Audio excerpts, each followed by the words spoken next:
بسم اللہ الرحمن الرحیم۔ پروگرام کے دروس کو سننے کے لیے ہمارے یوٹیوب چینل الاحسان میڈیا سینٹر کو السلام علیکم ورحمۃ اللہ وبرکاتہ۔ الحمدللہ والصلاة والسلام علی رسول اللہ وبعد۔ اعوذ باللہ من الشیطان الرجیم، بسم اللہ الرحمن الرحیم۔ ان عدۃ الشہور عند اللہ 12 شہرا فی کتاب اللہ یوم خلق السماوات والارض منها 4 حرم۔ برادران اسلام، محرم الحرام کا مہینہ یہ بڑا ہی مبارک مہینہ ہے۔ ہمارے نئے اسلامی سال کا آغاز بھی محرم الحرام کے مہینے سے ہوتا ہے۔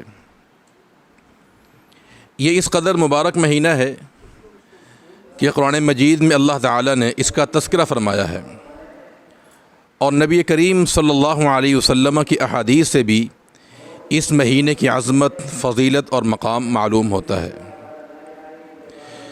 چونکہ محرم الحرام کے مہینے کا آغاز ہو چکا ہے، اس مہینے کی کیا عظمت ہے، کیا فضیلت ہے۔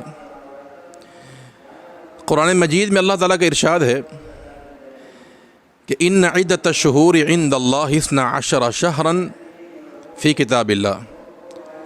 کتاب اللہ میں مہینوں کی تعداد 12 ہے۔ فرمایا ان میں سے 4 مہینے حرمت والے ہیں۔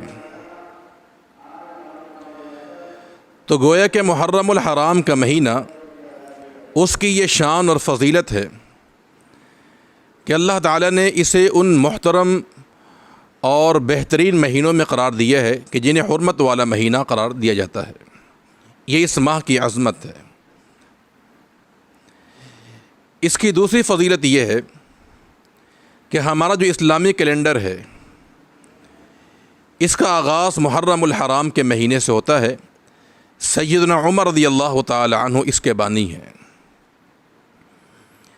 تو ہمارے اسلامی سال کا آغاز، یہ شرف بھی محرم الحرام کے مہینے کو حاصل ہوا ہے۔ اس ماہ کی تیسری عظمت یہ ہے، شان یہ ہے کہ نبی کریم صلی اللہ علیہ وسلم نے اس مہینے کو اللہ کا مہینہ قرار دیا ہے۔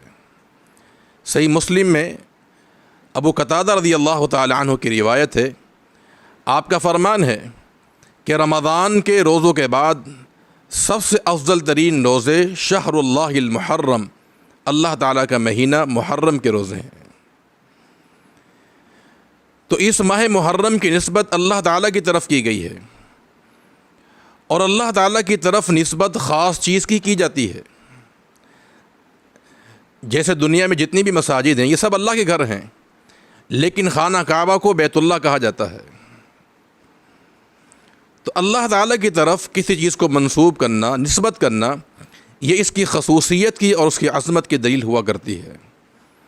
تو نبی کریم صلی اللہ علیہ وسلم نے ماہ محرم کو شہر اللہ، اللہ تعالیٰ کا مہینہ قرار دیا ہے۔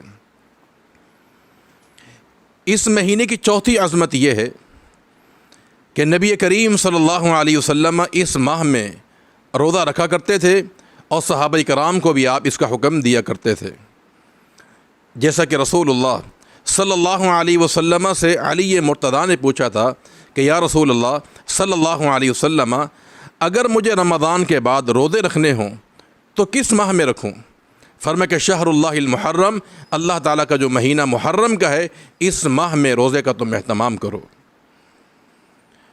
اور ابھی میں نے حدیث پیش کی کہ افضل الصیام بعد رمضان، رمضان کے روزوں کے بعد سب سے افضل ترین روزے جو ہیں ماہ محرم کے روزے ہیں۔ یہ 4 خصوصیات ہیں، 4 یہ خوبیاں ہیں ماہ محرم کو جو اللہ تعالیٰ نے عطا فرمائی ہے۔ لہذا انہی خوبیوں کی بنیاد پر اس مہینے کا انسان کو احترام کرنا چاہیے، اور خصوصاً جو ہے اس میں جو ترغیب ہے اللہ کے پیغمبر کی روزہ رکھنے کے حوالے سے، تو روزوں کا خوب اہتمام ہونا چاہیے۔ اللہ تعالیٰ ہمیں روزہ رکھنے کی اور اس ماہ محرم کی احترام کرنے کی توفیق عطا فرما دے۔ وآخر دعوانا الحمدللہ رب العالمین۔